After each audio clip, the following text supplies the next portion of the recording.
I think most people's careers, I don't know if there's anyone really, any actor, who's had a career that's sort of gone in a straight line. I think your careers plateau. You go up and down, especially for women. Women's careers are very different than men's, I think.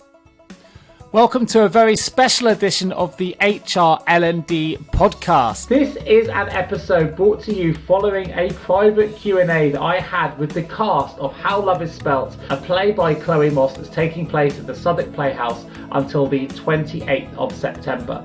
JGA Recruitment are a really proud sponsor of the show. It forms part of our commitment to supporting the careers of emerging young British theatrical talent in the UK, but more importantly, it gave me a unique opportunity to sit down with the cast and ask them some questions about payroll and the acting profession, about HR and the acting profession, and about all the things that make up the career of an actor or actress that perhaps we don't consider, perhaps we don't see. Of course, we're going to find out a lot more about the show as well. I think it's a really interesting insight with some fantastic actors and actresses, including Michelle Collins, Nigel Boyle, Duncan Moore, Benjamin O'Mahony, Yana Penrose and Larner Wallace-Taylor, and it is of course directed by Charlotte Peters. The play itself is about a girl called Peter who's new in town and she's looking for romance, she's looking for friendship, and the play is all about the exciting people that she meets along the way.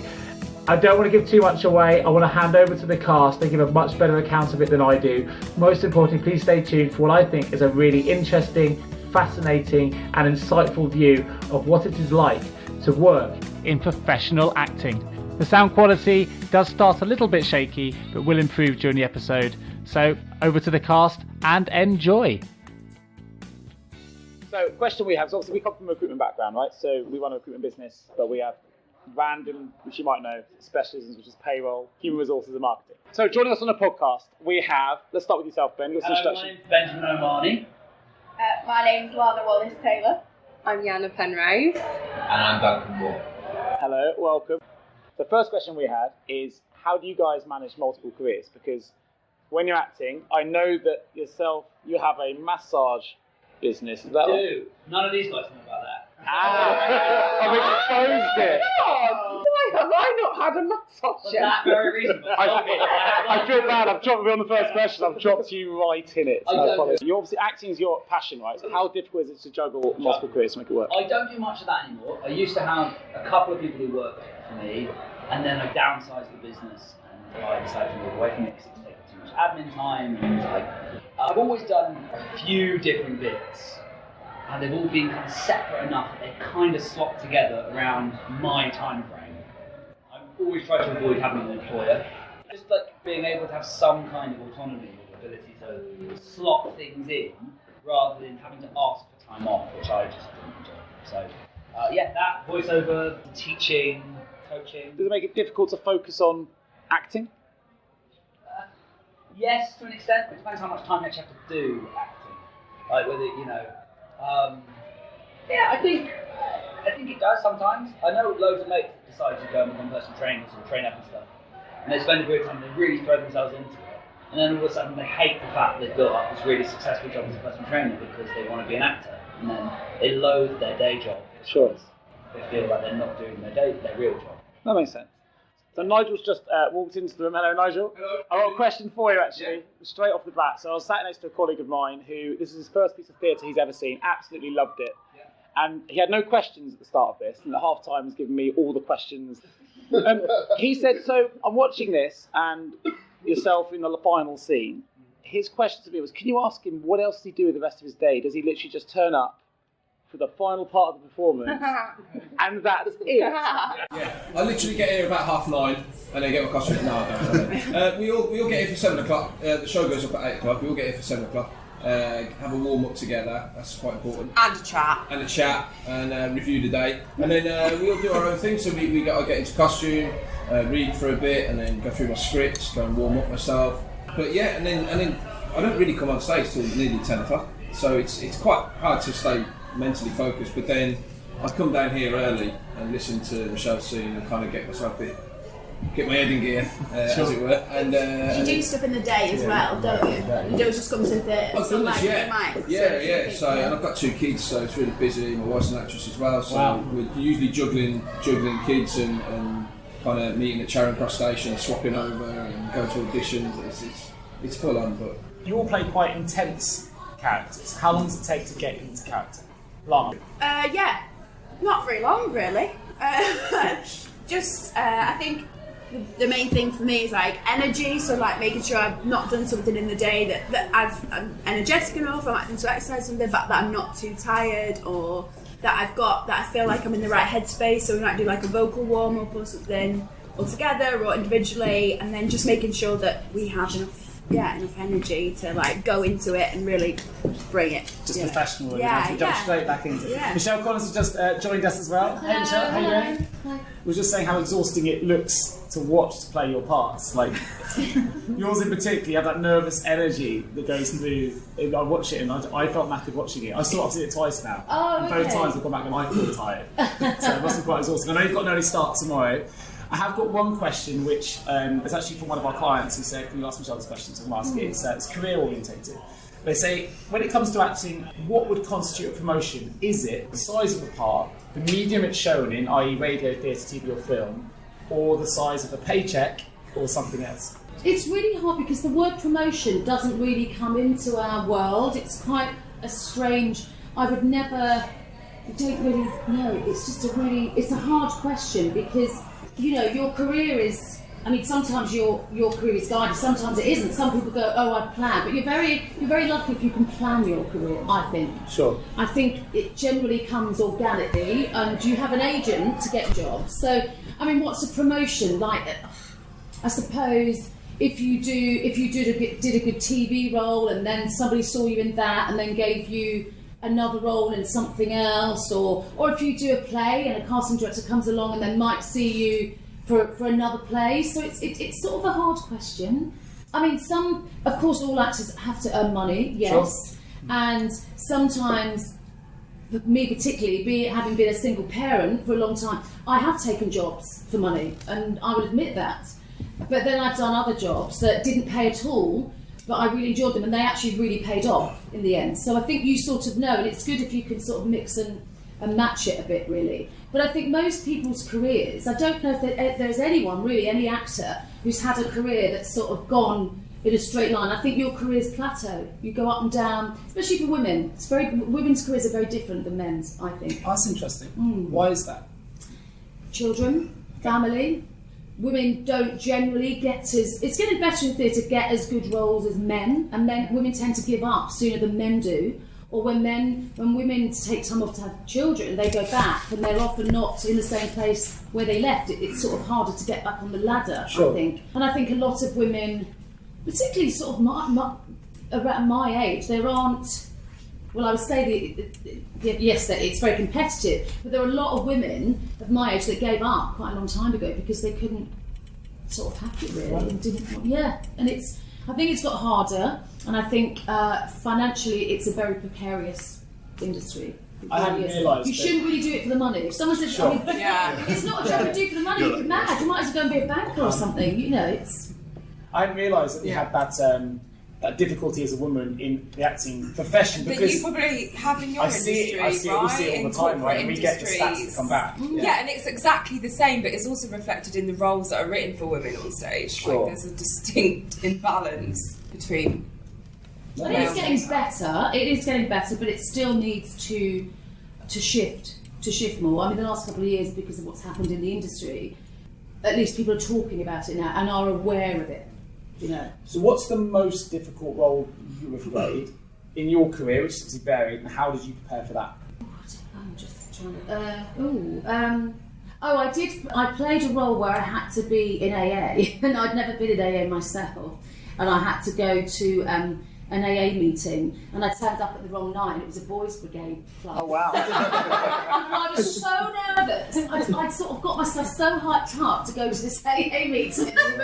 No, love, sorry, that's tomorrow. AA's tomorrow, really loudly. I'm just researching something. I'm not really. That's what they all say. Yeah, I'm not really in AA. taking the method approach. Right? So I had to, and then I also had to play. I did a thing called The Illustrated Mum, a Jacqueline Wilson book, and I had to play a woman who was seriously bipolar and was covered in all these tattoos. And actually, I didn't get paid very much money for that job, and it was over the summer. But I could take my daughter with me, who was about 10 at the time.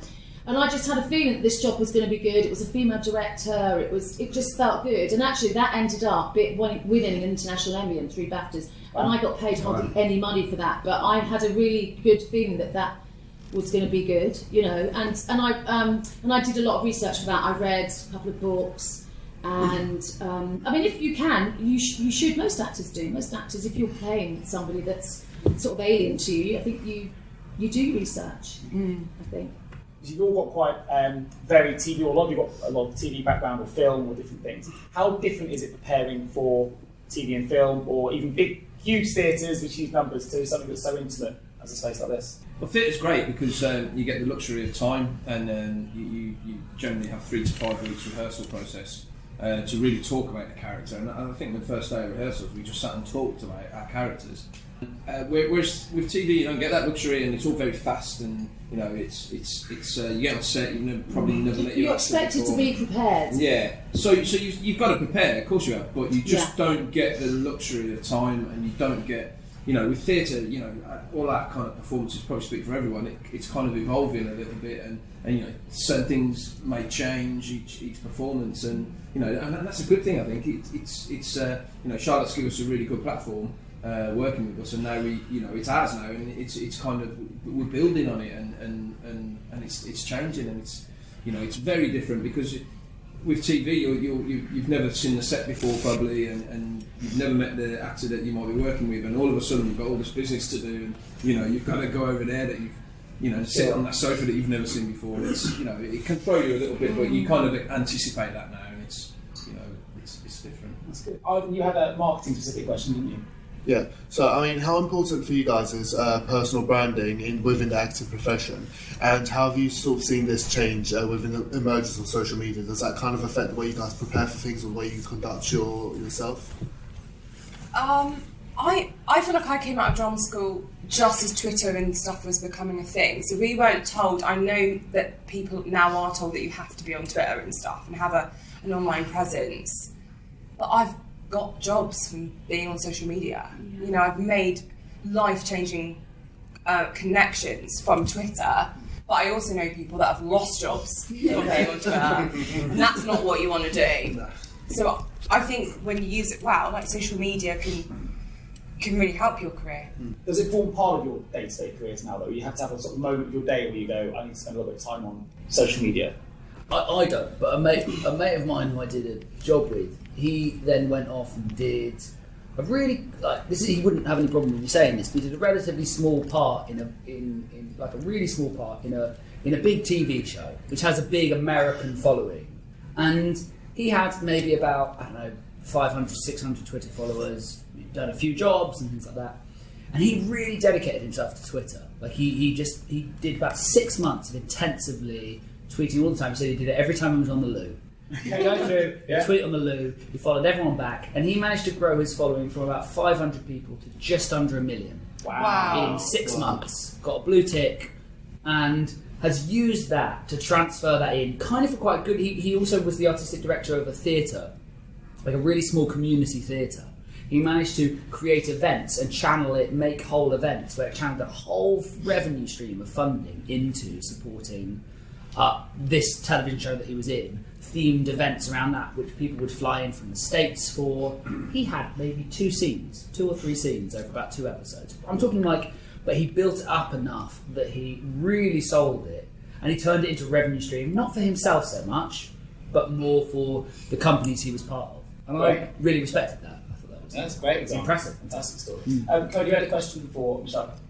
In your whole acting career, what's the question you would have wished to have been asked but haven't?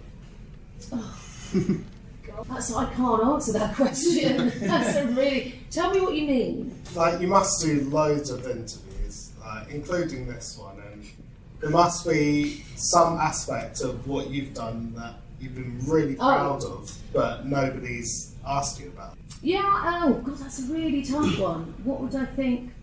I think I think having been sort of had a lot of been in a soap a lot of the time, I think people tend to, people's perceptions of you are people pigeonhole people into, we do it very much, not so much in America I don't think, but we do love to put people into little boxes here, don't we?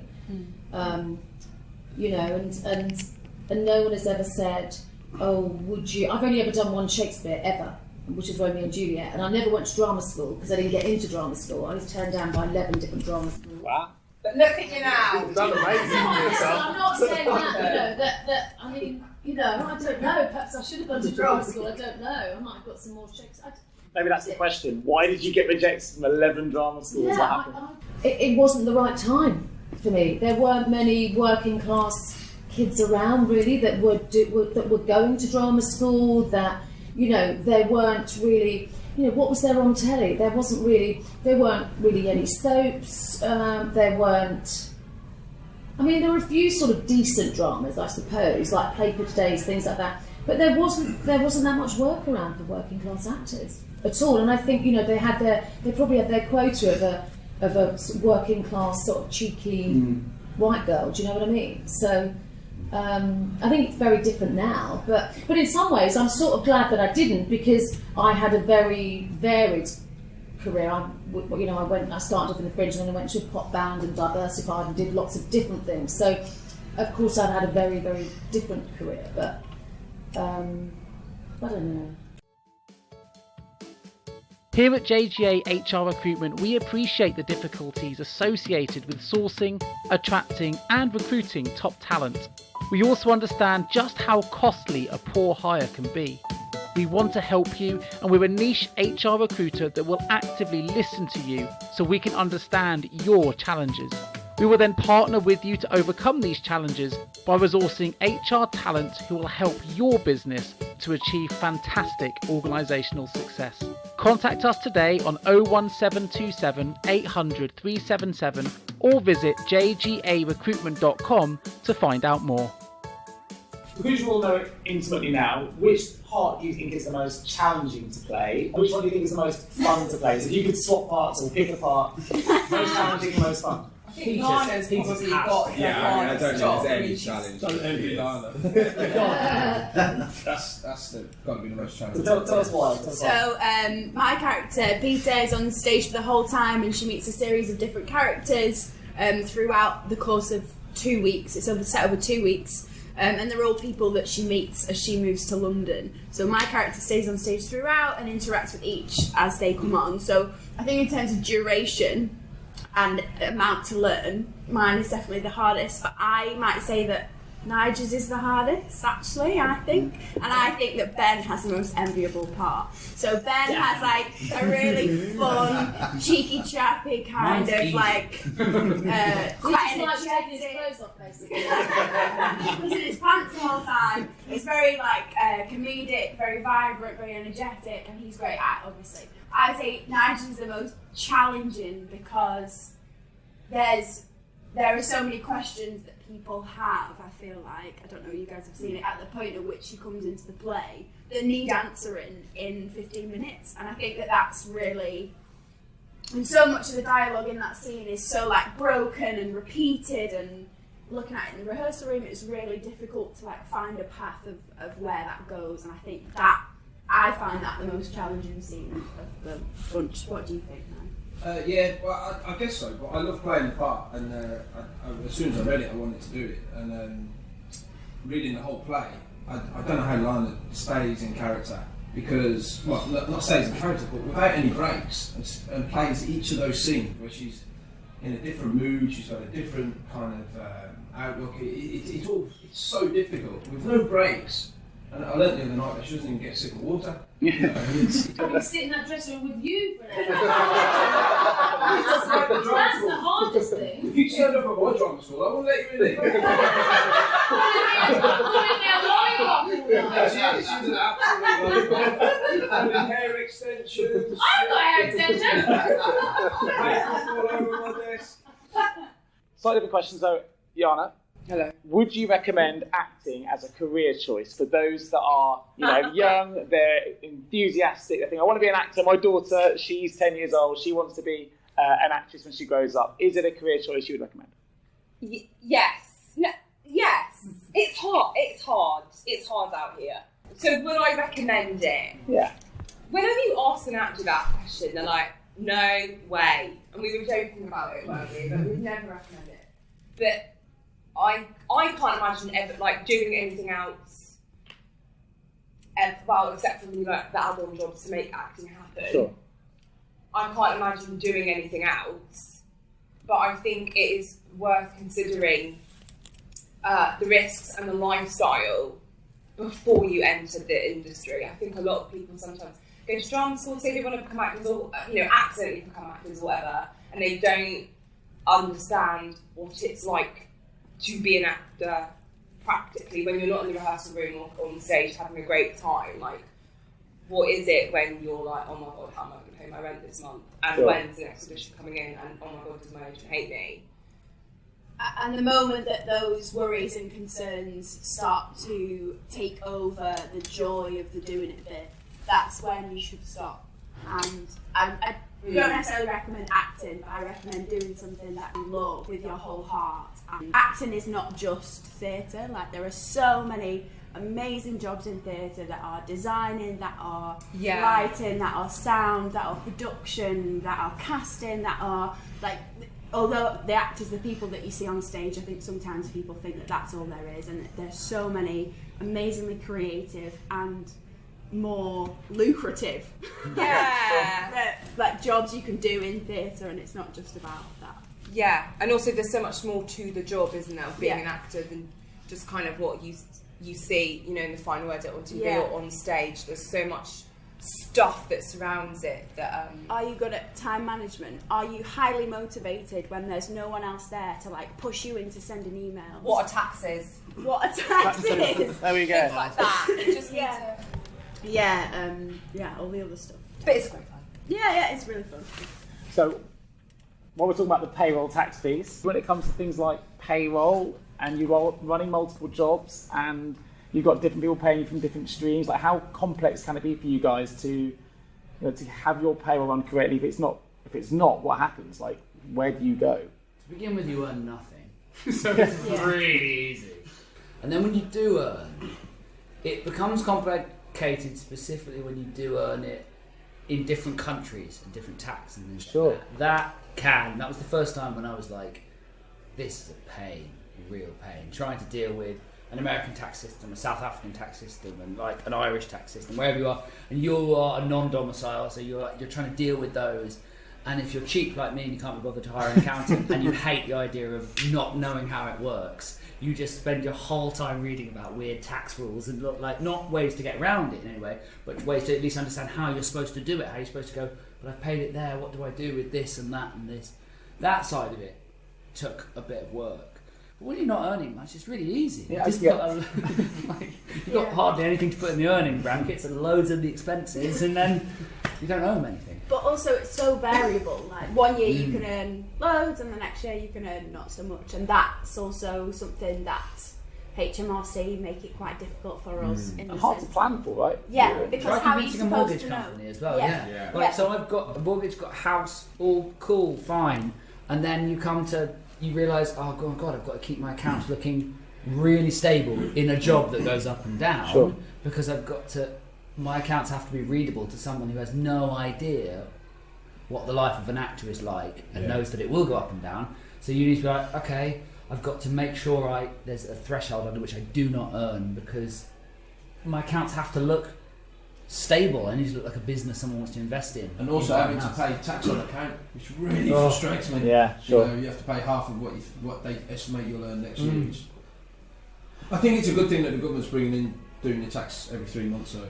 Yeah. Because it's just going to kick a lot of people. There's a lot of backlash around that from Equity, though, which is our trade union, in terms of making tax digital, because, there are far more well-read people about this than me, but Equity don't like it because they say that in the long run it's more expensive for us in terms of accountants, but also it makes it even harder to track how much you will earn over so long. So all that account where you pay more in advance, that's going to be a lot more difficult. apparently it makes it more hard. But So, last couple of questions. So I know that you've been really kind of giving your time away this evening, which is fantastic. I know it's quite late and the bar is closing. So for those that haven't seen the show yet, I'm going to try and spin this around really quick so some of our listeners get access to it. Tell us individually or collectively a little bit about what the show is about and why people should come and see it. The show is about a girl who moves from Liverpool to London in search of a new life and something better that she can't quite put her finger on, and she meets all these people along the way who are inspiring and interesting and who give her something that she hasn't necessarily experienced before in Liverpool, but it doesn't necessarily go the way she wants it to. People keep saying this to me and I think we forget it, or I certainly forget it as a cast member. It's also a kind of mystery, right? It's kind of a puzzle as well. So there's a lot going on. It's not just a linear story. It's unusual, and it does, mystery. But a sort of funny mystery. Oh yeah. It's not Agatha Christie. It's the first few scenes are very funny and very there's a lot funny, of laughs very in there. funny, I remember describing it as a comedy about loneliness and identity. And mental health. Mental health, you know, a lot of the characters. But it doesn't stay too serious for too long. No, yeah. It doesn't treat it in a kind of unbelievably heavy, serious way. Yeah. It also pokes fun at the peculiarities of all of us, really, and hopefully does it in a way that has enough energy that it keeps it, and turns it into, for quite a large part of the play, something quite enjoyable to carry along with, to discover the story of. Yeah. Right. So last question from me is going to be to the director, Charlotte, who is sat here listening to this as we go. So you've interpreted Chloe Moss's works in this performance. What's been the biggest challenge for you moving, bringing your own interpretation to the work? What's been the biggest challenge to getting this production where we are now? I think that when people see the play, as we were saying, it's a mystery. And so when we were reading the play, there were lots of different ways we could go with the production. And actually working out the way we wanted to interpret the characters, put those characters in front of an audience, working out the way we wanted to go from scene to scene, what we wanted the audience to get from each scene, what we wanted them to get from Peter's character. I think that's been the most exciting and biggest challenge collectively, because most plays give you all the information you need. And this one is really exciting because you get to read so much in between the lines. As a director, you get to work with a company to kind of figure those things out. So I think that's been the biggest challenge. May I just say a special thanks to the cast and crew of How Love Is Spelt. As I mentioned, it's playing at the Southwark Playhouse until the 28th of September, so still plenty of time to book your tickets online. In the meantime, thank you ever so much for joining me on the HR L&D podcast, and I look forward to joining you all again in a couple of weeks. Take care. Thanks guys for joining me. It's been an absolute pleasure. Cheers guys. Thank you so much for tuning in to the HR L&D podcast. My name is Nick Day and I am founder of JGA Recruitment. We are a specialist HR recruiter, so if you have an HR vacancy that needs assistance, please do get in touch. All contact details can be found in the episode notes. In the meantime, tune into future episodes of the HR L&D podcast by subscribing to the show on any of your favourite podcast channels. Till next time.